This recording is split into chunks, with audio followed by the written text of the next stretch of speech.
आज मैं आपके साथ ऐसी स्वीट की रेसिपी शेयर करूंगी ना जिसका नाम लेते ही आपके मुंह में पानी आ जाएगा।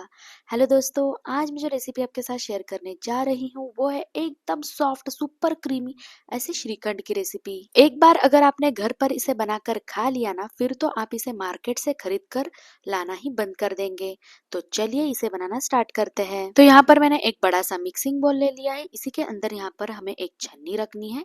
अब हम इस छन्नी के अंदर एक कॉटन का कपड़ा ऐड कर लेंगे। तो ये देखिए, यहाँ पर मैंने कॉटन के कपड़े को छन्नी के अंदर अच्छे से फैला लिया है। तो चलिए अब हम इसी में दही ऐड कर लेते हैं। तो यहाँ पर मैंने टोटल हाफ लीटर इतनी दही ले ली है। इस दही को मैंने घर पर ही बनाया था। ये जो दही है ना वो मलाई वाली दही है। अगर आपके पास घर पर बनी हुई दही नहीं है तो आप इसे डेयरी या मार्केट से भी खरीद कर ला सकते हैं। और जब भी आप श्रीखंड बनाएंगे ना तो और एक बात का हमेशा ध्यान रखिए, जो दही हम श्रीखंड बनाने के लिए इस्तेमाल कर रहे हैं ना वो बिल्कुल भी खट्टी नहीं होनी चाहिए। अगर आप खट्टी दही से श्रीखंड बनाएंगे ना तो जो श्रीखंड है वो हल्का सा खट्टा बनता है, इसीलिए आपको बहुत ज्यादा खट्टी दही का इस्तेमाल नहीं करना है। कॉटन के कपड़े के अंदर दही ऐड करने के बाद यहाँ पर दही के अंदर जो भी एक्सेस पानी है ना, हमें यहाँ पर इस तरीके से निचोड़ते हुए दही में से जो पानी है उसे निकाल लेना है। तो यहाँ पर मैंने इसे निचोड़ कर जितना हो सकता है उतना दही में से पानी निकाल लिया है। तो अब हम क्या करेंगे, इसे इस तरीके से ऊपर से एक काट लगाकर इस पोटली को अब हम छन्नी में रख देंगे। तो ये देखिए, यहाँ पर मैंने पोटली को छन्नी में रख दिया है। तो अब हम इसके ऊपर कुछ वेट रख देंगे। तो यहाँ पर मैंने एक कटोरी के अंदर मूसली ऐड करके इसके ऊपर रख दिया है। इससे इसके अंदर जो भी एक्सेस पानी होगा ना वो छन्नी से निकल जाएगा। तो यहाँ पर हमें इस सेटअप को ऐसे ही उठाकर फ्रिज में 7 से 8 घंटे के लिए रख देना है। अब दूसरी साइड यहाँ पर मैंने कटोरी में थोड़ा सा दूध ले लिया है। तो ये जो दूध है वो करीबन 2 टेबलस्पून इतना है। तो इस दूध में हमें यहाँ पर थोड़े से केसर के जो स्ट्रैंड्स होते हैं उन्हें ऐड कर लेना है।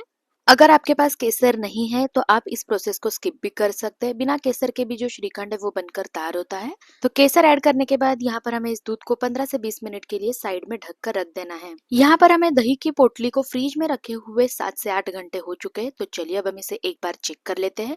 तो यहाँ पर आपको इस पोटली की जो साइज है उसे देखकर ही पता चल रहा होगा कि जो दही है वो एकदम परफेक्ट तरीके से सेट होकर तैयार हो चुका है।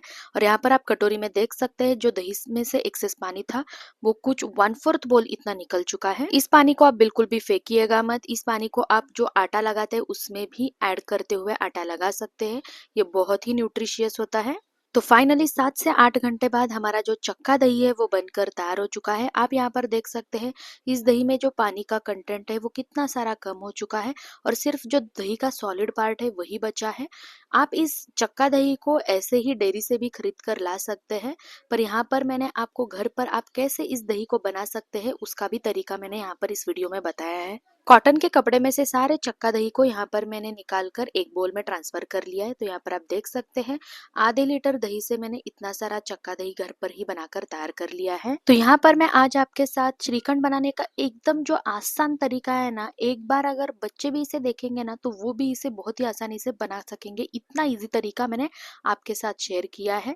तो ये देखिए, चक्का दही को हमें यहाँ पर बीटर से 3 से 4 मिनट के लिए इस तरीके से लगातार मिक्स कर लेना है। दही को मिक्स करने के बाद अब हम इसी में 2 टेबलस्पून भरकर दूध की मलाई ऐड कर लेंगे। मलाई ऐड करने से जो श्रीखंड की कंसिस्टेंसी है ना वो बहुत ही बढ़िया बनती है। इसीलिए यहाँ पर मैं 2 टेबलस्पून भरकर जो दूध की मलाई है इसे मैंने ऐड कर ली है। मलाई को चक्का दही में ऐड करने के बाद अब हम बीटर से इसे 3 से 4 मिनट के लिए इस तरीके से लगातार मिक्स कर लेंगे। इस तरीके से इसे लगातार मिक्स करने से जो मिक्सचर है ना वो एकदम ही सुपर क्रीमी बनकर तैयार होता है। थोड़ी देर बाद आप यहाँ पर देख सकते हैं जो दही का मिक्सचर है वो कितना सुपर क्रीमी बनकर तैयार हो चुका है। आप यहाँ पर देख सकते हैं। दही को अच्छे से फेंटने के बाद अब हम इसी में एक एक करके सारे इंग्रेडिएंट ऐड कर लेते हैं। तो सबसे पहले अब हम इसी में 3 टेबलस्पून इतना पाउडर्ड शुगर ऐड कर लेंगे। जो शक्कर की क्वांटिटी है वो आप आपके हिसाब से कम ज्यादा कर सकते हैं, पर ध्यान रखिएगा श्रीखंड में अगर बहुत ज्यादा कम चीनी का आप इस्तेमाल करेंगे ना तो जो श्रीखंड है वो खाने में बिल्कुल भी टेस्टी नहीं बनता है। तो यहाँ पर अब हम इसी के साथ हाफ टी स्पून इतना इलायची पाउडर और 1/4 टीस्पून इतना यहाँ पर अब हम जो नटमेग का पाउडर है उसे ऐड कर लेंगे। नटमेग पाउडर ऐड करने से जो श्रीखंड का टेस्ट है ना वो बहुत ही बढ़िया आता है। सारे इंग्रेडिएंट ऐड करने के बाद हमने जो केसर को दूध में भिगो कर रखा था ना, तो इस केसर वाले दूध को यहाँ पर अब हम इसमें ऐड कर लेंगे। तो यहाँ पर मैंने इसमें सारे इंग्रेडिएंट तो ऐड कर लिए हैं। तो चलिए अब हम इसे हैंड बीटर से 3 से 4 मिनट के लिए कंटिन्यूअसली इसी तरीके से मिला लेंगे। इस मिक्सिंग प्रोसेस को आपको यहाँ पर कंटिन्यूअसली 5 से 6 मिनट के लिए लगातार करना है। इससे क्या होगा, जो श्रीखंड की कंसिस्टेंसी है ना, वो एकदम सुपर सॉफ्ट और सुपर क्रीमी बनकर तैयार होगी। और इसी के साथ हमने जो इंग्रेडिएंट इसमें ऐड किया है ना, वो भी दही के साथ एकदम बढ़िया तरीके से मिक्स हो जाएंगे। तो यहाँ पर आपको इसे इसी तरीके से कंटिन्यूअसली मिलाना है। यहाँ पर आप श्रीखंड को जैसे जैसे बीटर से मिक्स करते जाएंगे ना, जो श्रीखंड है वो एकदम ही सॉफ्ट और सुपर क्रीमी बनता जाएगा। आप यहाँ पर देख सकते हैं। ध्यान रखिए, जब तक इस तरीके से श्रीखंड में सॉफ्ट पीक नहीं बनते हैं ना, तब तक यहाँ पर आपको श्रीखंड को फेंटते रहना है। तो फाइनली यहाँ पर हमारा जो श्रीखंड है वो बनकर तैयार हो चुका है। तो आपने देखा ना, इसे बनाना कितना आसान है। इस श्रीखंड को आपको ना ही कॉटन के कपड़े में स्ट्रेन करने की जरूरत है और ना ही इसे मिक्सी में चलाने की।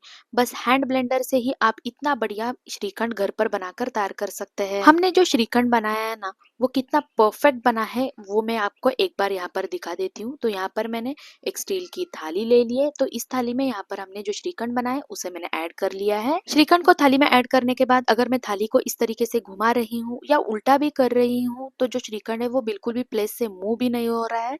इसी से आपको पता चलेगा कि जो हमने श्रीखंड बनाया है वो कितना परफेक्ट कंसिस्टेंसी में बनकर तैयार हो चुका है। तो आप भी एक बार मेरे तरीके से इस श्रीखंड को घर पर जरूर बनाकर देखिए। और अगर आपको ये मेरी श्रीखंड की रेसिपी अच्छी लगे तो लाइक शेयर सब्सक्राइब जरूर कीजिएगा। बाय।